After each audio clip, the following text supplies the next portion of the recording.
Kurt Vonnegut is one of the greatest satire writers of the 20th century. One hallmark of Vonnegut's writing is his protagonists. In this video, you will learn how Vonnegut crafts characters and how you can apply these techniques in your own writing.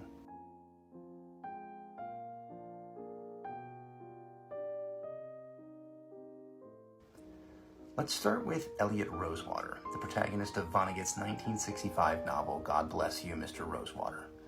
In the novel, Rosewater, a World War II veteran, inherits the Rosewater fortune, a sum of money meant to support the Rosewater family, and decides that he will use it instead to help the county where his family first made their fortune, Rosewater County.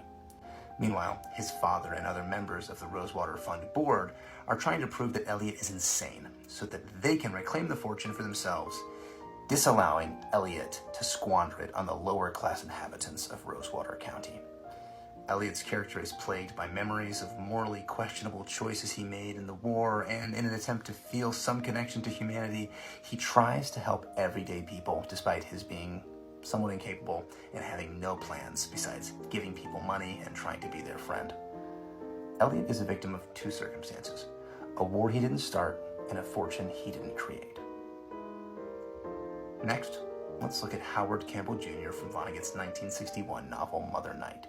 Campbell is a German-American citizen, and as World War II is just breaking out, he is contacted by an American spy who asks him to use his position as a famous playwright in Germany to infiltrate the Nazis. The spy tells Campbell that the United States will never claim him nor exonerate anything that he does, but explains that he has much potential to do good during the war. Campbell agrees and ends up becoming the lead propagandist for the Nazis and hosting a Nazi radio broadcast responsible for stoking the fires of the Holocaust, a radio program which he also uses to send sensitive Nazi information via code to the Allies.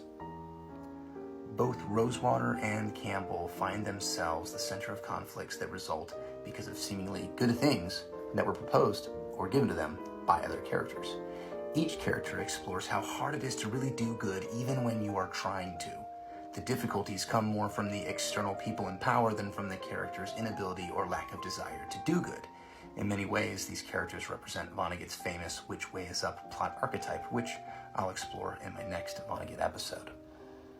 If you're a writer and you want to write like Vonnegut, make your characters desire deeply to do what's right and have them fail, because they are operating in a flawed world. It is a simple mechanism, but when executed flawlessly like Vonnegut, it provides readers with protagonists who force them to chew on difficult issues like war, media, wealth inequality, wealth distribution, or whatever other challenging concept your story wishes to explore. Thanks for watching, and be sure to tune in for my next episode where we'll talk about Vonnegut's famous Which Way Is Up plot archetype.